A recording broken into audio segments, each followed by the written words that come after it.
নমস্কার, আমরা চলে এসেছি আরও একটি নতুন অনুষ্ঠান নিয়ে। আপনারা চোখ রাখুন আমাদের পজিটিভ বার্তার ফেসবুক লাইভ এবং ইউটিউব চ্যানেল ও আমাদের ত্রিপুরা নলেজ সিটির পেজে। তো আজকে আমাদের মধ্যে যিনি উপস্থিত আছেন আমাদের শ্রদ্ধেয় বিমান ধর স্যার। উনি একাধারে রয়েছেন অবসরপ্রাপ্ত শিক্ষক এবং আমাদের রিপোর্টার ও রাইটার। তো উনাকে জানাই আমার বিনম্র প্রণাম এবং আমাদের পজিটিভ বার্তায় অনেক অনেক স্বাগত স্যার আপনাকে, এবং আমাদের পজিটিভ বার্তার সকল সদস্যদের তরফ থেকে জানাই আপনাকে শ্রদ্ধা, ভক্তি এবং আন্তরিক ভালোবাসা। তো স্যার, প্রথমেই জেনে নেব স্যার, আমাদের এই পজিটিভ বার্তায় এসে আপনার কেমন লাগছে? যেগুলো সুন্দর জায়গায় তো ভালো, যে সাজানো গোছানো খুব সুন্দর, ভালোই লাগে। আর পজিটিভ বার্তা ইটসেলফ একটা নতুন অ্যাসার্টিভ কথা, যেটা সমাজের জন্য বার্তাটা পজিটিভই হওয়া দরকার, নট নেগেটিভ। আর যে পজিটিভ বার্তা এই কথাটার মধ্যে একটা অর্নামেন্ট আছে, ফোর্স আছে, সঙ্গে সৌন্দর্য আছে। ঘরের ভেতরের যে সৌন্দর্য, পজিটিভের যে ইমপ্লিকেশান এবং তার যে অভিব্যক্তি, সবটা মিলে সবটাই তো সুন্দর। ঠিক স্যার, ধন্যবাদ স্যার আপনাকে। তো স্যার, আপনি তো একজন শিক্ষক, তো আপনার কাছ থেকে জেনে নেব যে আমাদের ছেলে মেয়েদের কিভাবে আমরা বর্তমান যুগে গড়ে তুলব, যদি একটু বলেন আমাদেরকে। স্কুল হলো একটা প্রতিষ্ঠান যেখানে একটা মেথডিক্যাল পড়াশোনা করানো হয় ছেলে মেয়েদেরকে, মোটিভেট করা, তার জ্ঞান পিপাসাটা বাড়ানো। কিন্তু শুধু বই পড়া আর জ্ঞান সংগ্রহ করাটা তো শেষ কথা না। দায়িত্বটা আমরা গড়ে তুলি ছাত্রদেরকে বা শিশুদেরকে ভবিষ্যৎ নাগরিক হিসেবে। সেই দিক থেকে কিন্তু আমাদের মনে রাখতে হবে, স্কুলে একটা বাচ্চা সময় কাটায় 5 থেকে 5.5 ঘন্টা দিনে। শনি রবি ছুটি আছে এখন অনেক স্কুলেই, 5 days উইক। হ্যাঁ স্যার। তাহলে বাকি সময়টা কোথায় থাকে? সে বাড়িতে থাকে, সমাজে থাকে।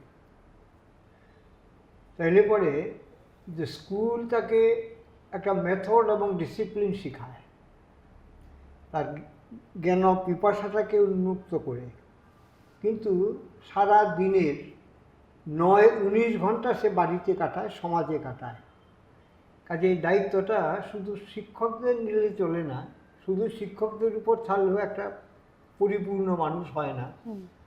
এখানে সমাজের এবং পরিবারের, মুখ্যত পরিবার, তারপর আসে সমাজ, এই তিনের অ্যাসিমিলেশনে একটা প্রকৃত মানুষ তৈরি হতে পারে, মোটিভেশন তৈরি হতে পারে। মোটিভেশন টুয়ার্ডস সোসাইটি, সমাজের দিকে তার আগ্রহী করে তোলা। আসল কথা হলো যে সমাজের একজন সে, এবং সমাজটা গড়তে হয় মানুষ গড়ে। তার নেগেটিভ পজিটিভ দিক থাকে, যে সমাজটাকে পজিটিভ করে গড়ে তোলা। এই শিক্ষাটা একটা অংশ স্কুল দেয়, তাকে ডিসিপ্লিন করে, জ্ঞান পিপাসা বৃদ্ধি করে, আগ্রহী করে। আর তার ইমপ্লিকেশানটা তার বাড়িতে ম্যানার্সটাকে নিয়ে আবার স্কুলের সঙ্গে তার একটা সহযোগিতা মিলে একটা নূতন পরিবেশ তৈরি হয়, একটা পরিবেশ তৈরি হয় একটা আলাদা। তারপরে আসে সমাজে, সমাজে তার ইমপ্লিকেশান হয়। তাহলে সমাজের দায়িত্ব থাকে বাচ্চাটাকে মানুষ করা, একটা পজিটিভ কিছু করা। পরিবারের দায়িত্ব থাকে ছেলেটাকে সহবত শেখানো। আর স্কুল এটা একটা আলাদা পার্ট। 3টা ভূমিকা 3 জায়গায়, এবং 3 জনেরই সমান গুরুত্ব বলবো না, গুরুত্বের তারতম্য আছে।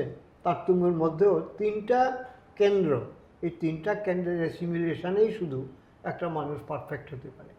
ঠিক স্যার, ধন্যবাদ স্যার আপনার কাছে এই মূল্যবান তথ্যটা পাওয়ার জন্য। তো স্যার, এরপরে আপনার কাছে আবারও চলে যাব যে কোনো শ্রেণীকক্ষের মধ্যে যদি কখনো কোনো ছেলে বা মেয়ে বলুন পড়াশোনায় অমনোযোগী হয়ে ওঠে বা ক্লাসের মধ্যে মনোযোগ দিতে পারছে না, তখন সেইখানে কি কর্তব্য? এখানে ব্যাপারটা এরকম হয় যে কিছু ছেলে আছে নিজেরাই মনোযোগী, ক্লাসে মাস্টারমশাই যেটা পড়ান এটার দিকে সে গভীর মনোযোগে সে শুনে ধ্যান দেয়। এবং তার ক্ষেত্রে কি হয়, তার এই ক্লাসের মনোযোগিতাটা তাকে বাড়িতেও মোটিভেট করে লেখাপড়াটা করার জন্য, পড়ার দিক থেকে পারফেকশনটা অর্জন করার জন্য। আবার অমনোযোগী ছাত্র আছে। এখানে ব্যাপারটা কি হয়, ওই কিছুদিন আগে আমি একটা টিভি চ্যানেলে একজন বয়স্ক ভদ্রলোক অধ্যাপক একটা সুন্দর কথা শুনেছিলাম ওনার, যে আমি ইউনিভার্সিটিতে এসে প্রথম ইকোনমিক্স নিয়ে পড়ব, এই একটা আমার খুব শখ ছিল এবং আমি ডিটারমিন ছিলাম যে আমি ইকোনমিক্স নিয়ে পড়ব। তার কারণ ছিল ইতিহাসের যে অধ্যাপক ছিলেন এক বা একাধিক, ওনার যে পঠন পাঠন, উনি যেভাবে ছাত্রদেরকে মোটিভেট করেছেন, করতে পারতেন, যেভাবে অর্থনীতিটাকে প্রাঞ্জল করে ছাত্রদের সামনে তুলে ধরতে পারতেন, আমরা মুগ্ধ, আমি ডিসাইপল হয়ে গেছিলাম যে আমি ঠিকই করেছি, আমি আর অন্য সাবজেক্ট পড়বো না, আমি ইকোনমিক্সই পড়ব। কিন্তু আনফর্চুনেটলি মাস তিনেক পরে ওই মাস্টারমশাই বদলি হয়ে গেলেন। তো ওনাকে রিপ্লেস করেন আরেকজন মাস্টারমশাই, অর্থনীতির শিক্ষক। তার কাছে প্রথম দিন থেকে আমার একটা বিরক্তি আসলো। He can not explain the thing, he can not motivate the students. হ্যাঁ, আমি অমনোযোগী হয়ে পড়লাম এবং আফটার এ ফিউ মান্থস আমি ডিসিশান নিলাম যে ইকোনমিক্স আমি আর পড়ব না। তো ওই যে মনোযোগিতার যে কথাটা, সেই মনোযোগিতাটা নির্ভর করে মোস্টলি টিচারদের উপর, হাউ হি ক্যান অ্যাট্রাক্ট দি বয়, ছাত্রটাকে কীভাবে উনি করাবেন। তাহলে ক্লাসরুম টিচিংয়ের মূল্যটা সেখানেই। মানে all teacher not good, all teacher not bad, কিন্তু ব্যাড গুড এই কথাটা কিন্তু আছে এখানে। ব্যাড গুড মানে অন্য অর্থে নয়, অর্থাৎ যিনি পড়াটাকে এত সুন্দরভাবে প্রেজেন্টেশনটা করতে পারেন এবং এত ইনপুট ছেলেদেরকে দিতে পারেন যে ছেলেরা কান খাড়া করে ওনার কথাটা শুনে নিজে সমৃদ্ধ হতে যায়। এইখানে যদি মাস্টারমশাইদের ল্যাক থাকে, মানে ঘাটতি থাকে, তাহলে পরে ছাত্ররা অমনোযোগী হবে, এটা একটা কারণ। কাজে পুরোটা ছাত্রদের তাও নয়, আবার কিছু আছে জেনেটিক্যালি দে আর ডেলিংকুইট বয়, এদেরকে ট্যাম করা খুব মুশকিল। তো তারও মেথড আছে। এটা আবার শুরু করতে হবে একদম প্রি প্রাইমারি থেকে। হ্যাঁ, ওইটার মানে ওইটা গবেষণা আছে, তার ফলিত মানে প্রচেষ্টাও আছে, এবং ডেলিংকুইটরা যে আবার শান্ত হয়ে ভালো হয়ে অনেক মেধার পরিচয় দেয় সেই ইয়েতেও আছে। কাজে শিক্ষকটা নির্ভর করে জিনিসটা মানে মোস্টলি শিক্ষকদের উপর। আর এখানে একটা সহযোগিতা থাকতে হবে প্যারেন্টসদের, মা বাবা, ভাই বোন বাড়িতে যে পরিবেশটা, এটা মা বাবাই তৈরি করেন। হ্যাঁ, এটা যদি সময় থাকে আপনার আমি বলি, একবার আমার স্কুলে, রমেশ স্কুলে, উদয়পুরে যত ধর্মীয় প্রতিষ্ঠান আছে তাদের প্রধানদেরকে নিয়ে একটা বক্তৃতামালার আয়োজন হলো। সাবজেক্টটা সবাই জানে, এখনও এটা নিয়েই আলোচনা হয় যে ছাত্ররা বিপদগামী হচ্ছে, ছেলেরা, তাদেরকে কিভাবে মানুষ করা। ওখানে বড় বড় সাধু সন্তরা বক্তৃতা দিলেন। আমাকে বলতে বলা হলো, কারণ আমাকে বলতে বলা হলো অন্য কারণে নয়, আমি যে খুব জ্ঞানী মানুষ নট দ্যাট, আমাকে বুঝতে পেরেছি আমি খবরে কাগজ করতাম, আমি আকাশবাণী করতাম, কাজে খবর করার জন্য আমাকে একটু বাড়তি তোষণ হলো। তা আমি বললাম যে আমার অত কথা কিছু নেই, সব কথা যা বলেছেন সমস্ত চমৎকার কথা বলেছেন, দি বেস্ট ডেলিভারেশন, সবাই মিলে যা করেছেন, কিন্তু আমার একটাই কথা, সেটা হলো আপনাদের এই বক্তৃতাগুলো ছাত্রদের জন্য পরে বললেও হতো, দরকার ছিল গার্জিয়ানদেরকে নিয়ে আপনাদের তাদের জন্য ক্লাসটা করা।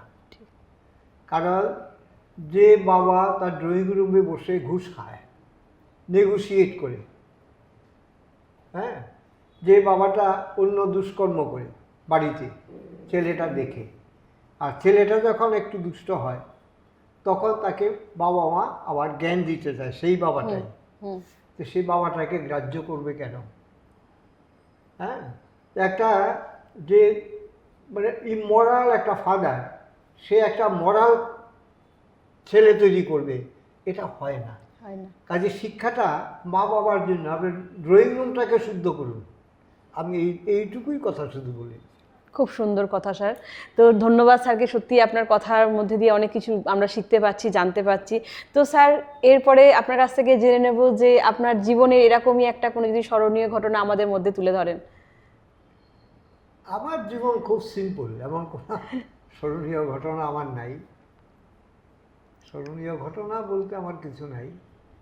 স্যার, এই যে শিক্ষকতা লাইফে যে আপনি একটা স্মরণীয় ঘটনা মানে ছিল যে যদি আমাদের সামনে তুলে ধরেন। শিক্ষকতা আসাটাই আমার স্মরণীয় কথা, কারণ আমি আমার মা বাবার একমাত্র ছেলে ছিলাম।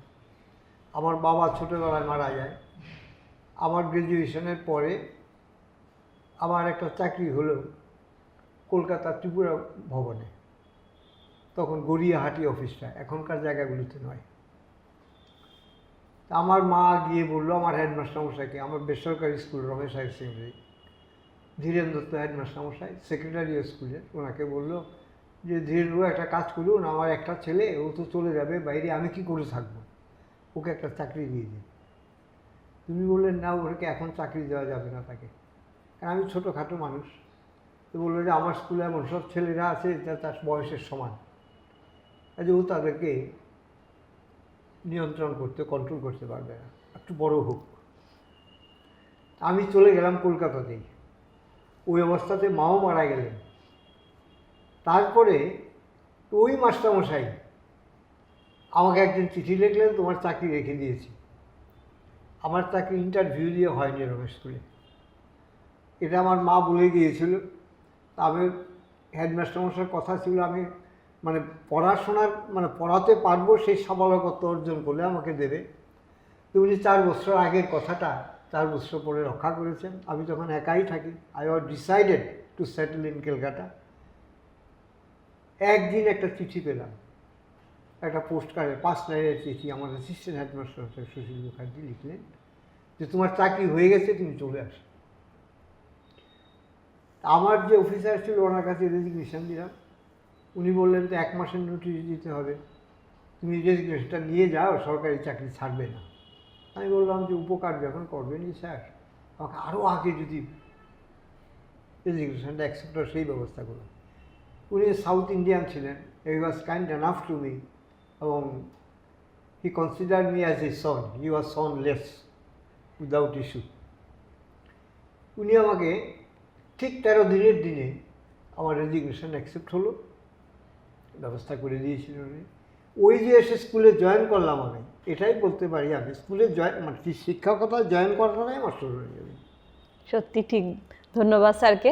স্যার যে কলকাতা থেকে আবারও এসছেন আগরতলাতে, এবং আগরতলার রমেশ স্কুলে যে উনি শিক্ষকতা করেছিলেন, উদয়পুরে রমেশ স্কুলে শিক্ষকতা করেছেন, এটাই স্যারের জীবনের একটা বড় স্মরণীয় ঘটনা। স্যারের কাছ থেকে শুনে নিলাম।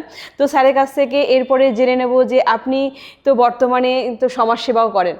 না, সমাজসেবা তো মানে আমি ভেরি রিল্যাক্টেড ম্যান। তো সাংবাদিকতাও আছেন, আপনি সাংবাদিকতা করেন। তো এই জার্নিটা একটু শুনে নেবো আপনার কাছ থেকে। সাংবাদিকও আমার মানে শখ করে আমি সাংবাদিক হইনি, বা আমার ইচ্ছা করে আমি সাংবাদিক হইনি। অ্যাকচুয়ালি আমার যে অ্যাসোসিয়েশনটা ছিল, অ্যাসোসিয়েশনটা they made me a journalist. কীরকম? আমার সহপাঠী ছিল সত্যব্রত চক্রবর্তী, ভূপেন দত্ত ভৌমিক, এরা ছিল আমার সহপাঠী। আমি কমার্সে পড়তাম, সত্য চক্রবর্তী ছিল আর্টসে, ভূপেন ছিল আর্টসেরই ইকোনমিক্স অনার্সে ছিল।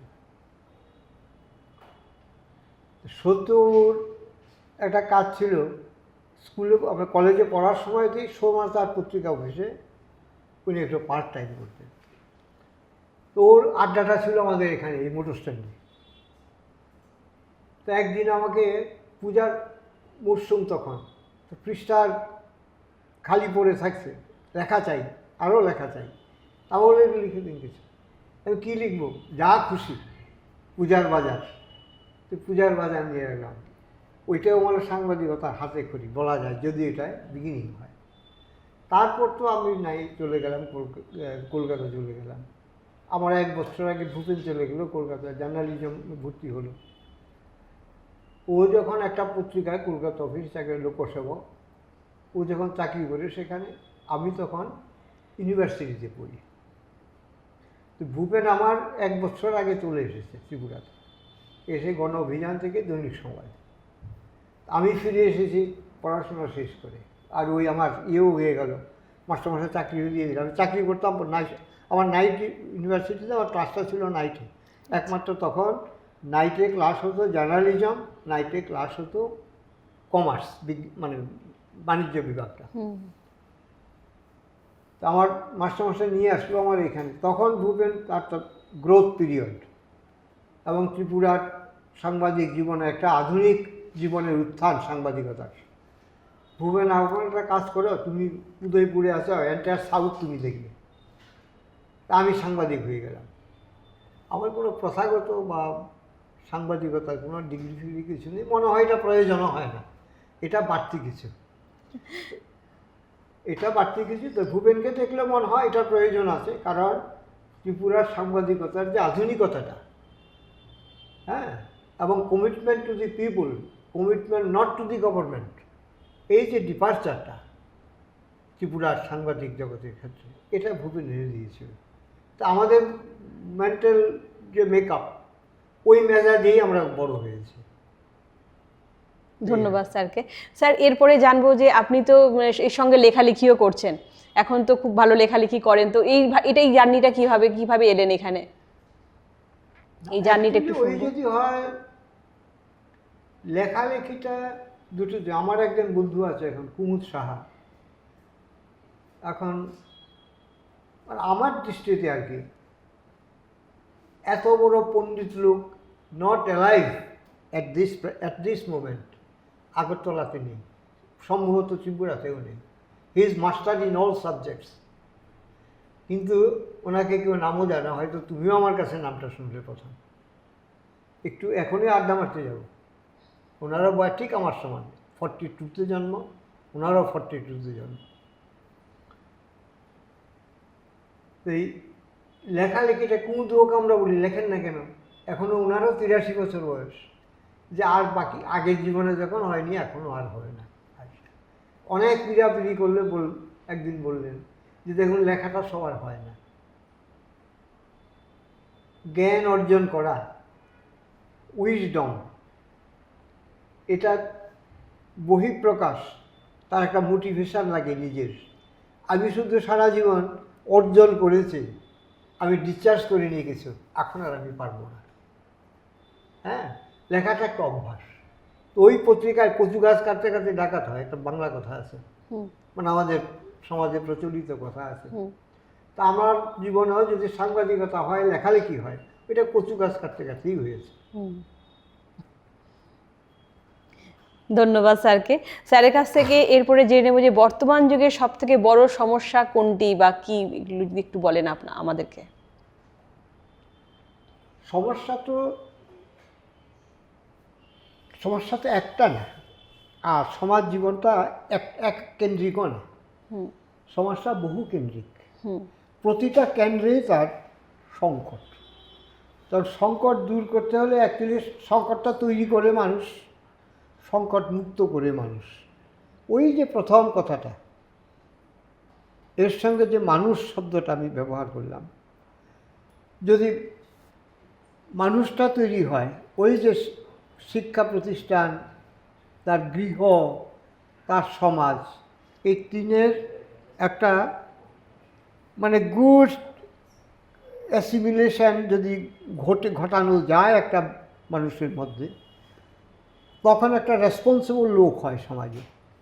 এরকম লক্ষ কোটি কোটি ছাত্র আছে স্কুলটার যদি কথা আমরা ধরি, এটা তাদের পরিবার আছে, সমাজ আছে, সবাই মিলে যদি আমরা মানুষটাকে তৈরি করে দিতে পারি, লক্ষ কোটি মানুষ আমরা তৈরি করতে পারি। শিক্ষাটার মধ্যে কি হয়, সংকটের সাক্ষাৎটা আমরা পাই এবং তার থেকে ওভারকাম করতে পারি কীভাবে, সেই জিনিসটা আমাদের বুদ্ধিটা এবং মোটিভেশনটা করিয়ে দেয়। তাহলে সংকট মোচনের জন্য প্রতিটা ক্ষেত্রে যে সংকট, আমার শিক্ষার সংকট, আবার ব্যবহারিক জীবনে দৈনন্দিন জীবনে প্রচুর রকমের সংকট, রাজনৈতিক সংকট, আর্থিক সংকট, হ্যাঁ, মনুষ্যত্বের সংকট, নানা কিছু সংকট। তো প্রতিটা স্তরে মানুষ তো আর একমুখী না, আমার মেধা তোমার মেধা এক না কিন্তু। You may be superior than me, হ্যাঁ, ইন সাম আসপেক্ট, এবং in some other aspect I may be superior to you. হ্যাঁ, তাহলে আমি একটা আমার একটা মোটিভেশন এবং ভালো অনুভূতি নিয়ে আমি কাজ করি, ওইখানে যে সংকট, সেই সংকটটা আমি মোচনের আমার দায়িত্বটা আসে। ঠিক ঠিক তোমারও কিছু দায়িত্ব আছে, পরিবারের সমস্যা, বিবাহিত তুমি, তোমার ঘরের সমস্যাও আছে অনেক, এগুলো তো সামাল দিতে হয়। এটাকে অ্যাম্প্লিফাই করে সমাজে ছড়িয়ে দাও, এই সমাজগুলো সমাজে আছে। তাহলে এই সংকটটা বহুমুখী হয়। তো সংকটটা দূর সংকট বহুমুখী, রাজনৈতিক সংকট। এখন ভালো লোক ভালো প্রোডাকশান দিতে পারে। এখন আমরা কি বলি যে অল ইভিলস আর পলিটিশিয়ানস বলি কিন্তু আমরা।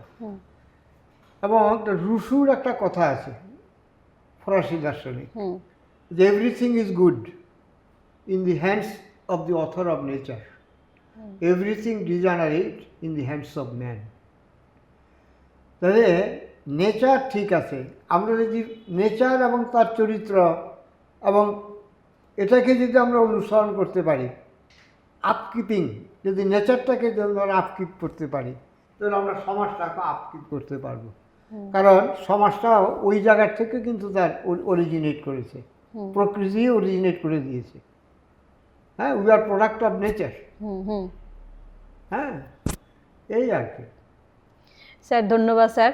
আবারও তো স্যারের কাছ থেকে আবারও জেনে নেব যে এই যে বর্তমানে যে সাংবাদিকতা যে চলছে বা যারা করছে, আমরা প্রত্যেকেই সাংবাদিক, কারণ কিছু না কিছু জানার আগ্রহ যাদের মধ্যে থাকে সে তারাই সাংবাদিক হয়ে উঠতে পারে, এবং যারা প্রখরভাবে এটাকে নিয়ে কাজ করছে তারাই প্রকৃত সাংবাদিক হয়ে উঠতে পারে সমাজে। তো স্যার এরপরে জেনে নেব যে এই সাংবাদিকতা জীবনে কি কি পরিবর্তন আনা প্রয়োজন আপনি মনে করেন? মানে দেখো, সাংবাদিকতার জগতে দুইটা কথা প্রচলিত আছে, ফ্রি জার্নালিস্ট, ফ্রিল্যান্সার। তো ফ্রিল্যান্সার মানে আমরা এখন বুঝি যে তার মুক্ত মনের প্রকাশ যে ঘটায় তাকে আমরা বলতে পারি। আর একটা হচ্ছে রেজিমেন্টেশন, সংবাদপত্রের মালিক, চ্যানেলের মালিক, ওরা ঠিক করবে যে তোমার সাংবাদিকতাটা, তোমার দায়িত্বটা তুমি কোথায় কতটুকু তুমি ডিসচার্জ করতে পারবে। ওই দিন একটা চ্যানেলে Suman Chattopadhyay, he was very prominent and once, আনন্দবাজারে ছিলেন, এবিপি আনন্দের ওনার হাত দিয়ে প্রথম তৈরি হয়। তারপর টাইমস অফ ইন্ডিয়ার যে বাংলা ভার্সানটা কলকাতায় হলো, তার প্রথম এডিটর তিনি, এরকম। এবং সারা পৃথিবী ঘোরার তার অভিজ্ঞতা আছে। উনি একটা অনেক কথার মধ্যে একটা কথা বলেছিলেন, এটা তুমিও জেনে রেখো, যে অ্যাকচুয়ালি মানে ম্যান ইজ বর্ন ফ্রি, কিন্তু after born man is change, শৃঙ্খলে আবদ্ধ হয় মানুষ। তিনি বলেছেন যে আজকে আর মানে সংবাদপত্রের জন্য সংবাদপত্রের যে বিভাগটা, এডিটোরিয়াল যে ডিপার্টমেন্টটা, এই ডিপার্টমেন্টের কোনো ভূমিকা নাই, সাংবাদিকের কোনো ভূমিকা নাই, সম্পাদকেরও কোনো ভূমিকা নাই। ভূমিকা কার? বিজ্ঞাপন দপ্তরের। Institution is running for money and running after money. এবং টাকা আসার জন্য নিউজ যতটুকু কার্টেল করা, যতটুকু এমপ্লিফাই করা, যতটুকু উপেক্ষা করা, যতটুকু মনোযোগ দেওয়া, you will be instructed from that point. You are to succumb to that views, not of use. Sir ধন্যবাদ স্যার আপনাকে। স্যার এরপরে আপনার কাছ থেকে আরও একটি মানে কথা জেনে নেব যে আপনি তো সাংবাদিকতা করেন, লেখালেখি করেন, তো এই সময়টা কোথা থেকে মানে বার করেন নিজের এই সময় মুহূর্তে? না, সময়টা সময় কিন্তু অফুরন্ত, 24 ঘন্টা কম সময় না। একদম ঠিক। 24 ঘন্টা প্রচুর সময়। হ্যাঁ স্যার। আচ্ছা, আমি নিজে দেখছি, আমার নিজের দেখা যেটা, যে আমি একটা সময় আমি 68 থেকে দৈনিক সংবাদ, ভূপেন বলল তুমি সাংবাদিক, আমি সাংবাদিক হলাম। 70 থেকে আমি আকাশবাণীর সঙ্গে 2004 পর্যন্ত নিউজে, দুটো কাজ। স্কুলে আমার শিক্ষকতা আছে 5.5 ঘন্টার। আমি নিজে বাজার হাট করতে ভালোবাসি এবং প্রতিদিন আমি এখনও অ্যাট দি এজ অফ 83 আমি এখনও রোজ বাজারে যাই। আমার খাওয়াটা আমি পছন্দ করি। তারপর আমি একটা সময় প্রায় 12-13 বছর আমি উদয়পুরে রামকৃষ্ণ মিশন আশ্রম আছে, রামকৃষ্ণ, এটা মিশনের অ্যাফিলিয়েটেড ছিল একসময়, ওখানে আমি 12 বছর প্রেসিডেন্ট ছিলাম। আমি উদয়পুর প্রেস ক্লাবের ফাউন্ডার প্রেসিডেন্ট। আমি এতগুলো কাজ আমি করেছি এবং একটা সময় একটা পার্ট মানে একটা এই এনজিওর মতো ছিল, ওই কনজিউমার প্রোটেকশন, ওইখানে আমি সাউথ ডিস্ট্রিক্টের প্রেসিডেন্ট ছিলাম। এতগুলো কাজ আমি করেছি। আচ্ছা, এই কাজগুলো তো আমি করতাম। প্রতিটা সংবাদপত্র মানে কি, you daily and every time attendance. আকাশবাণী মানে কি, to procure the government views and news, এগুলো সংগ্রহ করা। আর প্রাতিষ্ঠানিক যে কাজগুলো, এটা ডেইলি না থাকলেও থাকে। হ্যাঁ, এই ধরুন এই কাজগুলো কিন্তু আমি করছি একই দিনে। এবং ভূপেন মারা যাওয়ার পরে 8 বছর আমি 2টা এডিটোরিয়াল লেখা হয়েছে তখন। একটা মৃণাল কর লিখতেন, উনি রাজ্যের স্টেট সাবজেক্টগুলো নিয়ে, আর আমি ন্যাশনাল সাবজেক্ট নিয়ে আমি দ্বিতীয় এডিটোরিয়ালটা লিখতাম। তো ওই আমার আকাশবাণী করা, দৈনিক সংবাদ করা, তারপরে জোরসে খবর করা, স্কুল করা, তারপরে এডিটোরিয়াল লেখা, 9টার মধ্যে আগরতলা পাঠানো ফ্যাক্সে। তো কাজটা করতে পেরেছি। এখনো বর্তমানে করছেন সেগুলো? এখন তো অত কাজ, সাংবাদিকতাটা এখন আর নাই আমার। এখন আমার 83 বছর বয়স, কে আমার কি করবো, তবুও এখনো লেখালেখি করেন? আমি লেখালেখিটা করি। তো স্যার ধন্যবাদ স্যার, আপনাকে আবারও জানাই। তো স্যার এরপরে জানতে চাইবো যে এই যে ভবিষ্যতে সময়টা নিজে তৈরি করে নিতে হয়। তোমার যদি আগ্রহ থাকে, ইন্টারেস্টেড হলে তুমি অনেক সময় পেবে। হ্যাঁ স্যার, ঠিক। তোমার যে কাজে ইন্টারেস্ট থাকে, সেই কাজে অনেক সময় পেবে তুমি। যে কাজটা ভালো লাগে না তার জন্য তুমি ঠিক। তো এরপরে জানতে চাইবো স্যার, যারা ভবিষ্যতে লেখালেখি করতে চায় বা সাংবাদিকতা করতে চায়, তাদের জন্য আপনি কি বার্তা দেবেন? যারা করতে চায়, প্রশ্নটা একটা দেখা আমরা মানে গ্রাম বাংলা একটা কথা আছে, কিলাইয়া কাঁঠাল পাকানো, এটা ভেতর থেকে আসে। ওই বিবেকানন্দের কথা, যে to unfold what we have, একটা মানুষের মনের ভেতরে যা আছে সেটাকে আনফোল্ড করা। এটা শিক্ষার ডেফিনেশন দিতে গিয়ে উনি বলেছেন, এটা সর্বক্ষেত্রেই ঠিক। ভূপেন যদি না থাকতো আমি খবরের কাগজে আসতাম না, আমি শিক্ষকতাই করতাম। তা আপনার ভিতরে ছিল সেই ভালোবাসাটা, ছিল এটার প্রতি, ওই জন্য সেটা ছিল, হ্যাঁ, দ্যাট ওয়াজ আনফোল্ডেড। এটাই আনফোল্ড করতে পেরেছেন। সিচুয়েশন তৈরি হয়েছে, পরিবেশ তৈরি হয়েছে। এখন তো আমার না লিখলেই ভালো লাগে না।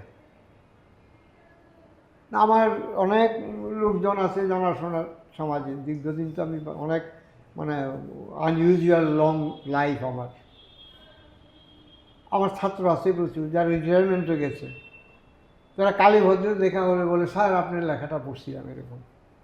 তাই বলি, আমি লিখি কেন জানো? এই এখনও লিখতেছেন স্যার? আমি বলি, লিখি কেন জানো? আমি যে স্টিল আই এম অ্যালাইভ, এই বাঁচার বিজ্ঞাপনটা দেওয়ার জন্য লিখি, কারণ আমি তো জনে জনে যেতে পারি না। হ্যাঁ, তোমাদের কথা মনে হয়, অনেকের কথাই মনে হয় অনেক বিস্তৃত হয়ে গেছে, কিন্তু যাদের কথা মনে হয় পৌঁছানো সম্ভব না। কিন্তু লেখা হলো একটা মাধ্যম যে আমি আছি, just to advertise this point of view that I am alive. Sir ধন্যবাদ স্যার আপনাকে, সত্যি আপনার এই মূল্যবান কথা আমরা জানতে পারছি এবং আমাদের দর্শকরাও জানতে পারছে আপনার কাছ থেকে অনেক মূল্যবান তথ্য। তো স্যার এরপরে জেনে নেব যে আপনি কি ধরনের লেখা মূলত এই সময় লিখে থাকেন, একটু যদি জানতে পারি আমরা। লেখাতে এমনিতে তো আমি অ্যাকচুয়ালি